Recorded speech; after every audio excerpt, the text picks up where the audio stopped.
Hey guys, so I'm picking up on page 23, first paragraph, right after the song. After 3 weeks at sea, Ajeemah had taken in some terrible new sights, and he had added to himself a whole new range of painful feelings. Having to watch fellow passengers bawled at and struck by white sailors was an offensive abuse that burned him up with rage every time.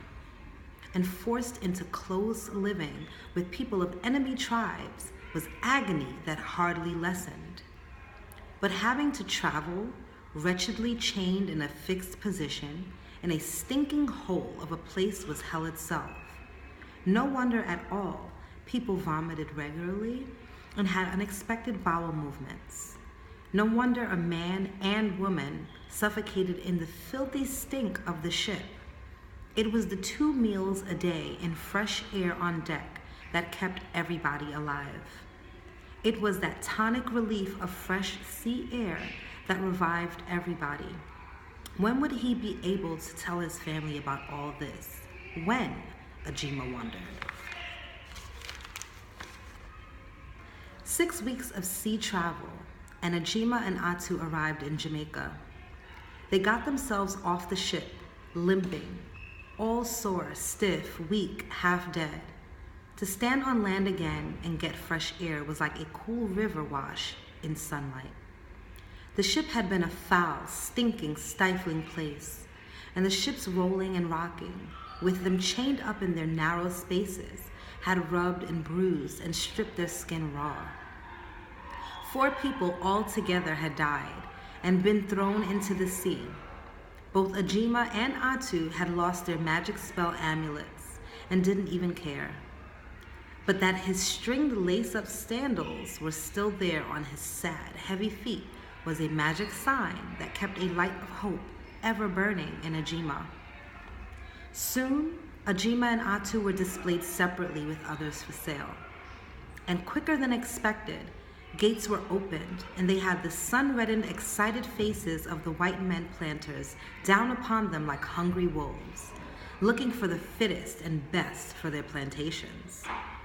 But also unexpectedly, the father and son were about to face their most painful and bitter moment.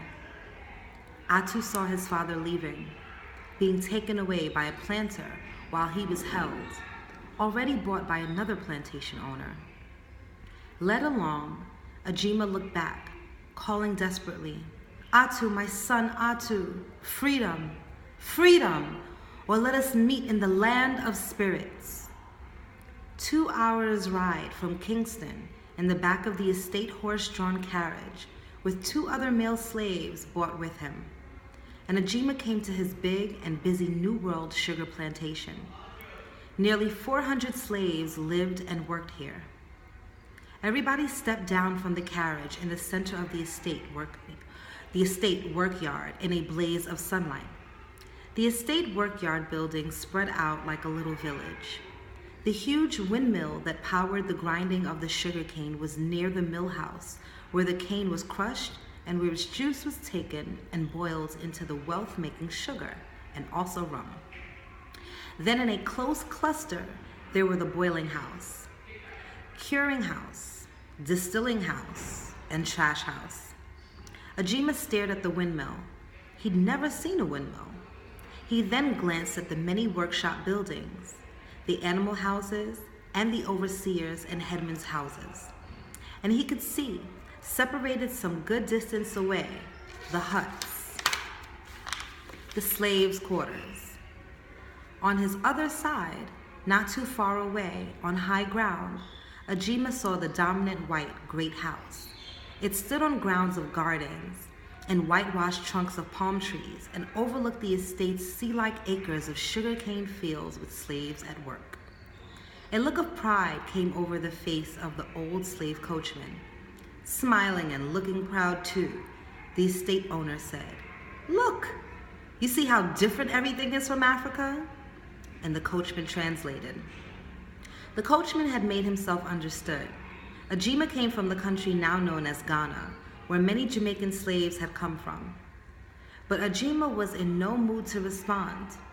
His face merely stayed serious and unmoved. Here he was confused, with his body all sore, stiff, tired, and painful. His family in Africa didn't know where he was. He and Atu each didn't know where the other was. And he'd been taken to this terrifying place. All the well-laid-out orderliness of the place truly gave him a dread. This was exactly the sort of place where tyrant kings imprisoned, ill-treated, and executed victims. Ajeemah's hurt made him deeply solemn, deeply sad. His position of no hope was his anger turned to silent sadness. His position of no fight back aloud was itself the pain of a bitter, bitter trap. The journey had made it impossibly difficult for him to work out how to find his return to Africa. He thought of his secret gold. It stirred nothing, stirred no cheerfulness at all in him. But Ajeemah knew, at the bottom of it all, he'd have to find a way to get back to his family in Africa, or he'd have to take some terrible revenge. On that same afternoon he arrived without luggage, without money or friend. Ajeemah was taken to work under Felix in the saddlery. Silent and sullen, Ajeemah was taken into the big opened-up workroom, cluttered with new hides and all sorts of pieces of leather. He would work on harnesses and saddles, deal with leather work for the draft mules and horses of estate wagons and carriages. In fact, he would work on the estate's general leatherwork needs. Confusion suddenly swept over Ajeemah. He felt totally lost. A rush of bewilderment had made his mind go blank. For a brief moment, Ajeemah didn't know where he was at all. It was like walking into a little dream and out again. He came back to his senses full of leather smells, and he was seeing a woman and 3 men standing staring at him. The people talked to him and to each other, but he understood none of the language these black people spoke. Then Felix, the older man who was in charge, spoke to him in something of his own language. Felix spoke loudly in an awful talking down way. That too only added to Ajeemah's feeling of the strange, the alien, and all that separated him off the new African.